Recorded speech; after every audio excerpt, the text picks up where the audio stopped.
Hi friends, ఈరోజు నేను గుత్తి వంకాయ కర్రీ చేయబోతున్నా. బేసికలీ నేను ఫుల్ నాన్ వెజ్ బ్యాచ్ అన్నట్టు. మనకి వెజ్ అది ఇది ఏం పడదు. కానీ ఈ గుత్తి వంకాయ కూర నాకు చాలా ఇష్టం. ఎందుకంటే మా మమ్మీ అప్పుడప్పుడు చేసి పెడతా ఉంటుంది. గుత్తి వంకాయ కూర నాకు ఎందుకో ఫ్రెండ్స్ చాలా టేస్టీగా అనిపిస్తుంది. అప్పుడప్పుడు మటన్ చికెన్ కంటే కూడా టేస్టీగా అనిపిస్తుంది. నేను చాలా ప్లేసెస్ ట్రావెల్ చేస్తుంటా. నేను యాక్చువల్గా చాలా రెస్టారెంట్స్లో తిన్నా, మ్యారేజెస్కి వెళ్ళి తిన్నా, చాలా ఫంక్షన్స్లో తిన్నా, ఎక్కడ తిన్నా కూడా నాకైతే ఈ టేస్ట్ మాత్రం నాకు కనెక్ట్ కాలేదు. ఏమో మరి మా మమ్మీ ఎట్లా చేస్తుందో తెలియదు, కానీ మొత్తానికైతే మా మమ్మీ నన్ను ఈ గుత్తి వంకాయతో ఇంప్రెస్ చేసింది. నేను కూడా అదే చేయబోతున్నాను ఇప్పుడు. ఆ గుత్తి వంకాయ కూర రెసిపీ మీకోసం నేను ప్రిపేర్ చేయబోతున్నా. మీరు కూడా ఇంట్లో తప్పకుండా ట్రై చేయండి. గుత్తి వంకాయ చేసుకోవడానికి కావాల్సిన ఐటమ్స్: ఆనియన్, కొత్తిమీర, వంకాయ, చింతపండు పులుసు, కొబ్బరి, పల్లీలు, ధనియాలు, మసాలా, మెంతికూర. ఇవన్నీ రెడీ పెట్టుకున్నాం ఫ్రెండ్స్. నెక్స్ట్ మనము ఒక కడాయి తీసుకొని కడాయిలో వితౌట్ ఆయిల్ అన్నీ వేపుకోవాలి.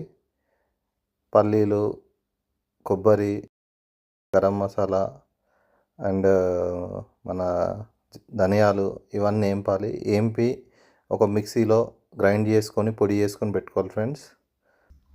తర్వాత అదే మిక్సీ జార్లో ఆనియన్స్, అల్లం వెల్లిపాయ పేస్ట్ ఇదంతా మంచిగా గ్రైండ్ చేసుకొని పెట్టుకోవాలి ఫ్రెండ్స్. ఇదంతా గ్రైండ్ అయిపోయాక నెక్స్ట్ కడాయిలో ఆయిల్ పోసుకొని అందులో మనం కట్ చేసుకున్న వంకాయ ముక్కలన్నీ మంచిగా ఫ్రై చేయాలి ఫ్రెండ్స్. మంచిగా ఫ్రై అయినాక అవన్నీ తీసి ప్లేట్లో పెట్టుకోవాలి. పెట్టుకున్న ఆయిల్లో మెంతికూర ఫ్రై చేయాలి. దాని తర్వాత మనం పక్కన పెట్టుకున్న ఉల్లిగడ్డ, అల్లం వెల్లిపాయ పేస్ట్ వేయాలి ఫ్రెండ్స్. వేసి కలుపుకోవాలి. కలిపిన తర్వాత మనం పక్కన పెట్టుకున్న మసాలా కూడా వేయాలి. ఆ మసాలా వేసి మంచిగా కలుపుకోవాలి.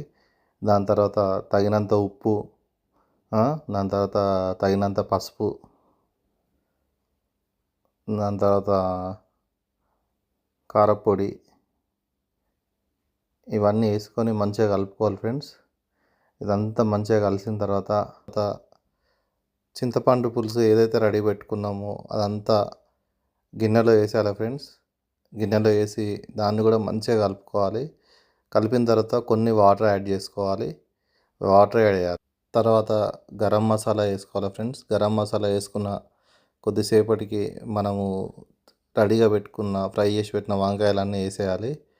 వేసి మంచిగా అదంతా గ్రేవీకి అంతా పట్టేలాగా ఒక 10 minutes మూత పెట్టి ఉంచాలి ఫ్రెండ్స్. మూత పెట్టి తీయాలి.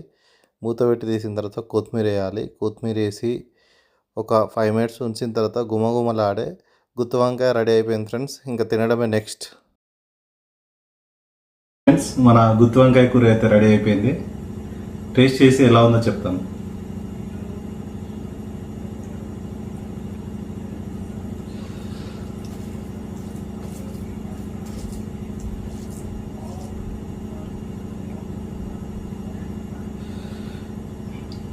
ఇలా వంకాయ తీసుకొని కలుపుకొని